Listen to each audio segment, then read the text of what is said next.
بات ہے کہ اللہ تعالیٰ نے جیسے ان کو جو آرڈر کیا ہے، صحابہ نے ہر حالت میں اللہ کے ہر آرڈر پر لبیک کہا ہے۔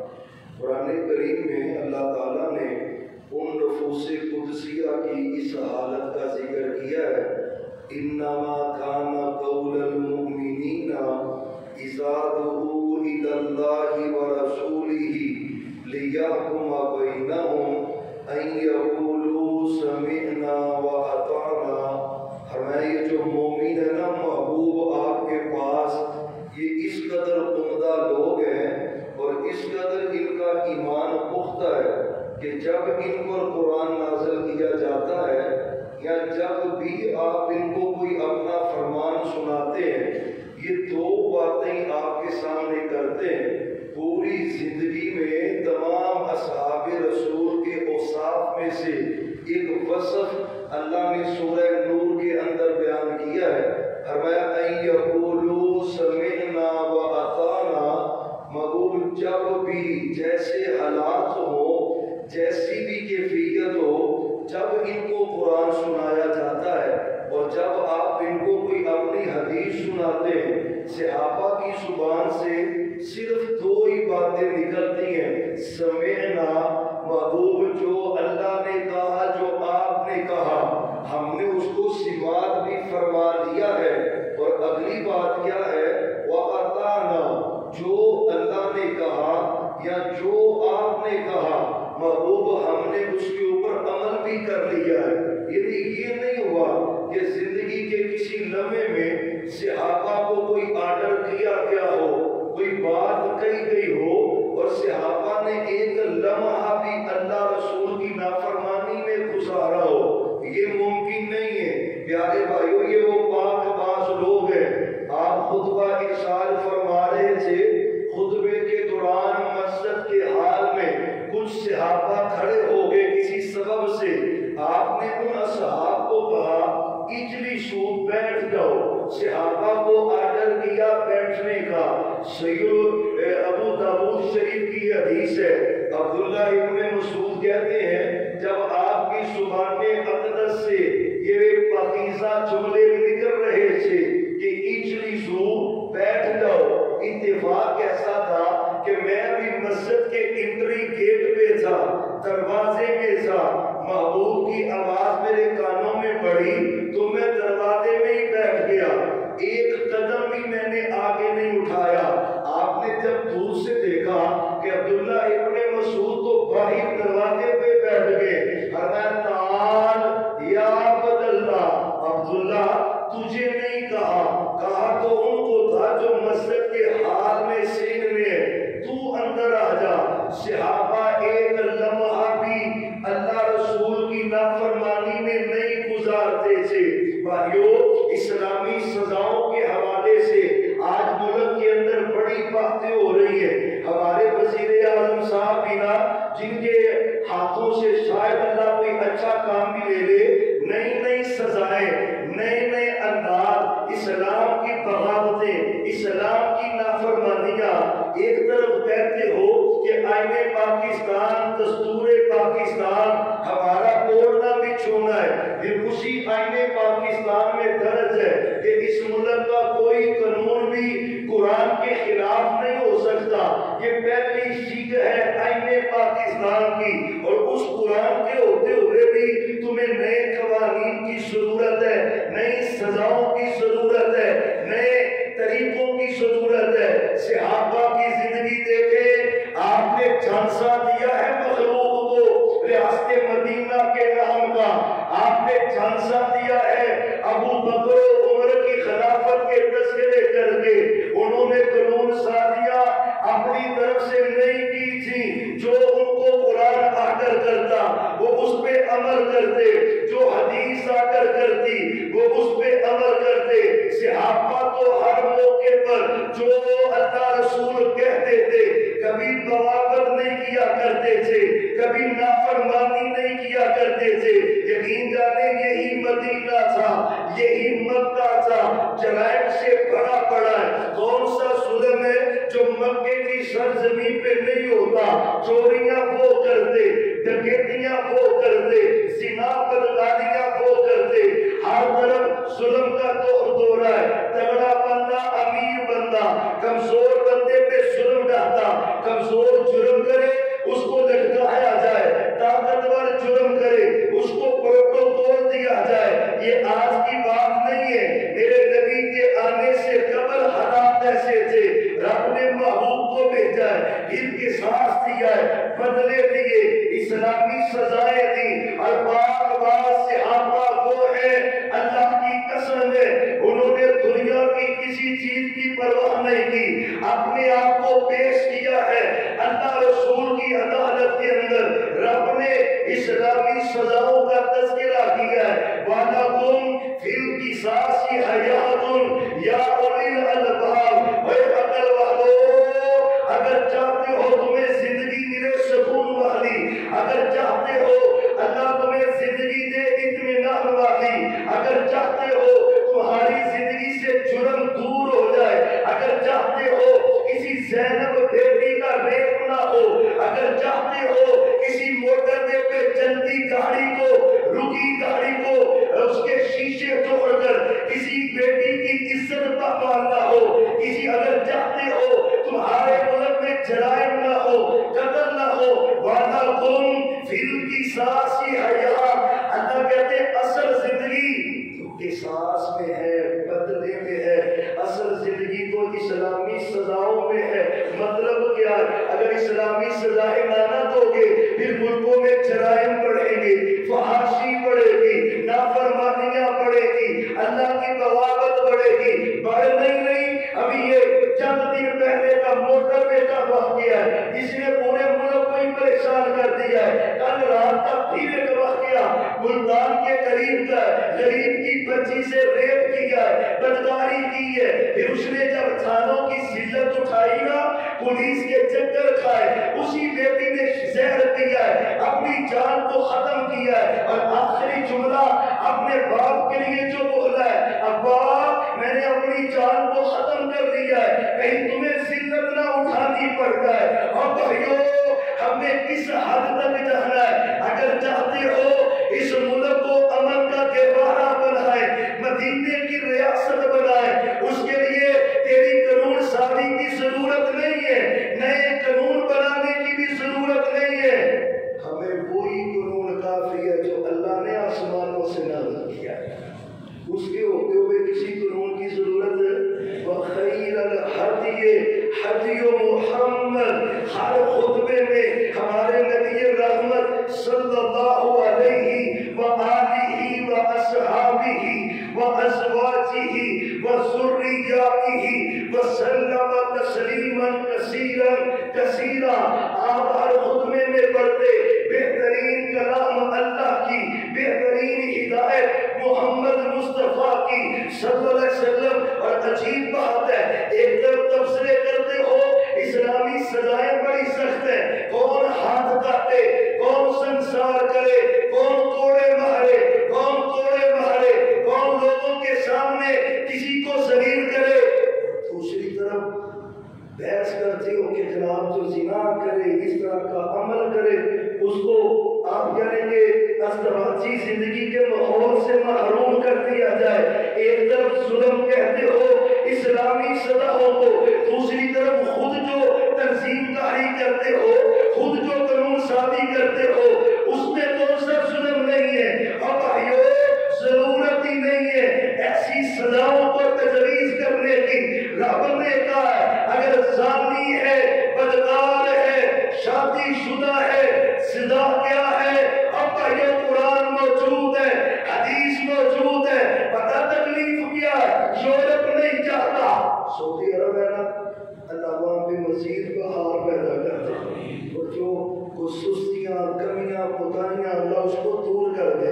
یقین جانے ایک وقت تھا کہ برسرے پیدار سامنے بالکل اوپر قاتل کا سر اڑایا جاتا، چور کے ہاتھ کاٹے جاتے، سرے عام لوگوں کے اندر موجود ہو کے دعوت دیتے، گھوڑے برسائے جاتے، کیوں نہیں برسائیں گے؟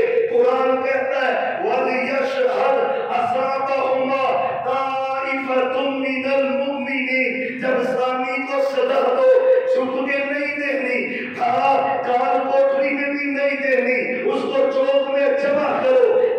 کے ذریعے لوگوں کو جمع کرو، سب کو اکٹھا کر کے اللہ کہتا نرمی نہیں کرنی، اور چاہتے ہو نا دوبارہ ریپ کا واقعہ نہ ہو، کسی بیٹی کی عزت نہ لوٹے، کسی اولاد کے سامنے، بیٹے کے سامنے، بیٹی کی سامنے اس کی ماں کی عزت کو تار تار نہ لیا جائے۔ اور تمہارے قانون نہیں چاہیے، رب کا قانون ہے، وہ رجم ہے، سنسار ہے، پتھر مار مار کے رجم کرتے اس کو، لوگوں کو جمع کر کے اکٹھا کر کے اللہ کہتے میری تجویز کردہ، میری مقرر کردہ سزا پہ عمل تم کر لو، اس کی برکت سے اللہ تمہارے ملکوں سے جرم کو ختم کر دے گا۔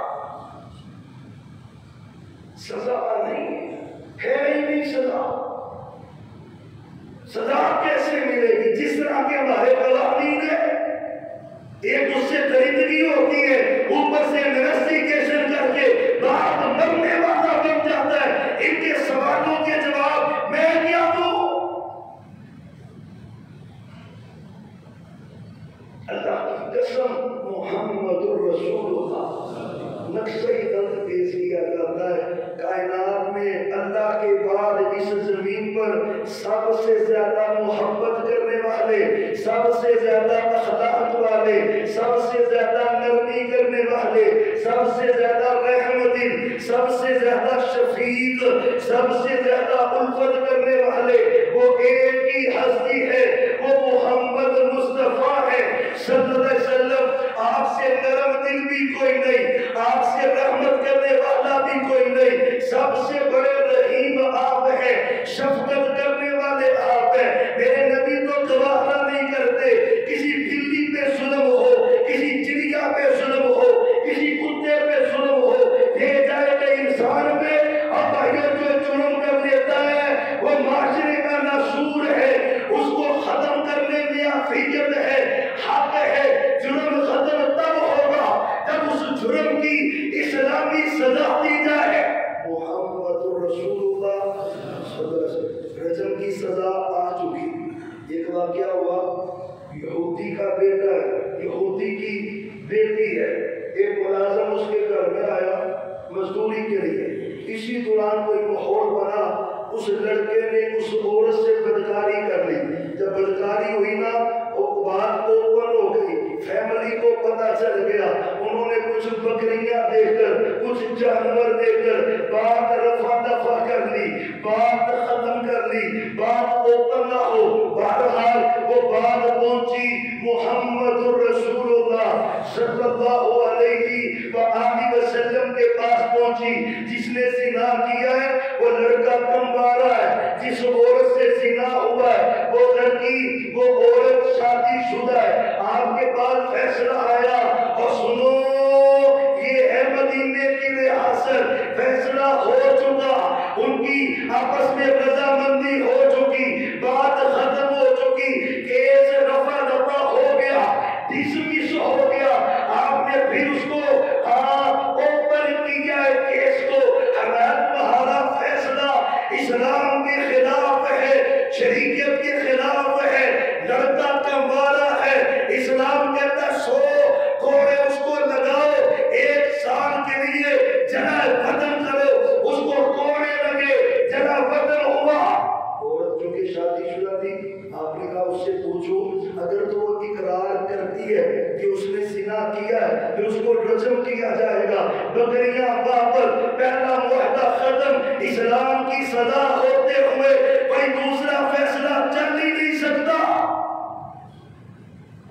ہم کام میں کھڑے ہیں، اس ملک کے حالات اسلام کے قانون کے علاوہ انگریز کے قانون سے بدلنے والے نہیں۔ انگریز تو خود ذلیل ہو گیا اپنے ملکوں میں، زندگیاں عذاب ان کی بن گئے۔ اللہ کی قسم گنتی کی چند سزائیں ہیں جو ہمارے نبی رحمت صلی اللہ علیہ وسلم نے اپنی زندگی میں دی ہیں۔ ان سزاؤں کے بعد کسی کو جرم کرنے کی توفیق ہوئی، جب اعلانیہ کسی کا بازو کاٹو گے لوگوں کو جمع کر کے ایک ٹانگ کاٹ دو، ایک بازو کاٹ دو، میرے نبی نے نہیں کاٹے۔ وہ نبی تو وہ ہے جو کافروں کے لیے دعا کر رہا ہے، پر اللہ کے آرڈر کی بات ہے، اسلامی حدود قیود کی بات ہے، اسلامی سزاؤں کی بات ہے، اب کوئی دوسری بات نہیں ہے۔ وَأَنذِرْهُمْ بَيْنَهُمْ بِمَا أَنزَلَ اللَّهُ، محبوب جو ہم نے آپ پہ نازل کیا ہے نا حکم، آپ نے اس کے مطابق فیصلہ کرنا ہے۔ وَلَا تَتَّبِعْ أَهْوَاءَهُمْ، ان یہودیوں عیسائیوں کی خواہش کے اوپر آپ نے عمل نہیں کرنا۔ وَأَحْذَرْهُمْ، محبوب بچ جائیے ان سے، ان یہودیوں سے، عیسائیوں سے، کہیں یہ آپ کو اللہ کے حکم سے پھیر نہ دے، دور نہ کر دے، آپ ہٹ جائیں ان سے، وہی کریں جو اللہ نے آپ کو آرڈر دیا ہے۔ وزیر اعظم صاحب آپ کے لیے بھی وہی بات ہے، اسی قانون پہ عمل کریں جو قانون عرش والے رب نے آسمانوں سے نازل کیا۔ ہم قطعاً اجازت نہیں دیں گے کسی نئی قانون سازی کی، قطعاً اسلامی قانون کے ہوتے ہوئے ضرورت ہے ہی نہیں، تم عقل والے ہو یا اللہ حکمت والا ہے۔ اللہ نے سزائیں نازل کی، اللہ ہے جو کائنات میں سب سے بڑھ کر رحم کرنے والا اللہ ہے، اللہ نے سزائیں نازل کی۔ محمد الرسول اللہ صلی اللہ علیہ وسلم، اس عورت سے پوچھا، اس نے کہا میں نے زنا کیا ہے، آپ فرماتے ہیں اس کو سنسار کیا جائے گا۔ اس عورت کو سنسار کیا ہے، کس نے کروایا ہے؟ صحابہ نے کیا ہے، زمین میں اس کو آدھا کھاڑا ہے، پتھروں کی بارش کی ہے، لوگوں کا مجمع لگا ہے۔ اب جب سزائیں ملے گی، ایسی سزا ملے گی زانی کو، مرد ہو عورت ہو، ان ریپ کرنے والے گواہوں کو ابھی تک پکڑا نہیں، اور پکڑو بھی اور مینار پاکستان میں لٹکاؤ، زمین میں کھاڑ کر پتھر پھینک پھینک کے میڈیا کے ذریعے وائرل کرو پوری دنیا پر، یہ اسلامی سزا ہے۔ اللہ کی قسم، کراچی سے خیبر تک کسی درندے کو جرأت نہیں پڑے گی کسی کی بیٹی کی عزت کو لوٹنے کی۔ آپ نے سنسار کیا اور کیسے پاک باز صحابہ، اللہ اکبر۔ ایک عورت نا آپ کے پاس آ گئی، اس نے کہا مجھ سے گناہ ہو گیا، گناہ ہو گیا، شادی شدہ بھی ہو، آپ مجھے سزا دیں تاکہ اللہ میرا گناہ معاف کر دے۔ اور کوئی مثال پیش کرو پوری دنیا میں، پوری دنیا میں جرم کا تو کسی کو پتا بھی نہیں، وہ بی آگے کہہ رہی حضور میں نے اللہ کے ہاں پیش ہونا ہے، غلطی ہو گئی ہے، اس حالت میں اللہ سے ملوں گی تو معاملہ کیا ہوگا، مجھے اس گناہ سے پاک کر دیں، پاک کر دیں۔ بچہ اس کے پاس میں دیتا، جب یہ کھائے پیے گا نا پھر آنا، پھر تجھے سزا دیں گے۔ وہ پی رہی، اس کے اندر آتا سے ہوا کہتے ہیں اس عورت نے اس کو جلدی جلدی فیڈ بھی ہے اور ساتھ اس کو کھانا بھی کھلا رہی ہے، جلدی جلدی کھائے اور میں اس گناہ سے پاک ہو جاؤں، اس جرم سے پاک ہو جاؤں۔ پھر آپ کے پاس ایک ٹکڑا، آپ نے اس بچے کو پکڑایا ہے، صحابہ کو آپ نے بھیجا جاؤ اس کو رجم کر دو، اس کو رجم کیا گیا ہے، اس کے خون کی ایک چھینٹ ایک صحابی پہ پڑی، صحابی نے کہا لعنت ہے تجھ پر، اپنے غلیظ خون سے تو ہمیں بھی گندا کرتی ہے۔ اب حالت پہنچی میرے پیغمبر کے کانوں تک، کون سے صحابہ، کون سی صحابیات جن پہ اللہ راضی، انہوں نے جانیں پیش کر دی، اگر غلطی بھی ہو گئی پر اللہ سے، اللہ کی قسم ناراضگی نہیں بھول لی، جان نکل گئی، ہمیں خالد رک جا، رک جا، یہ کیا کہہ رہے ہیں؟ مجھے نہیں پتا اس بی بی نے ایسی توبہ کی ہے، اگر بڑے بڑے ڈاکوؤں، چوروں، قاتلوں پر بھی اس کی توبہ کو تقسیم کیا جائے، اللہ سب کو معاف کر دے۔ یہ صحابہ جو اللہ نے کہا عمل پیش ہے، اسلامی حدود کے علاوہ کوئی دوسرا حل ہے ہی نہیں۔ سالہ سال کے کیس ہیں، پیغمبر کی ریاست میں ایسا نہیں تھا۔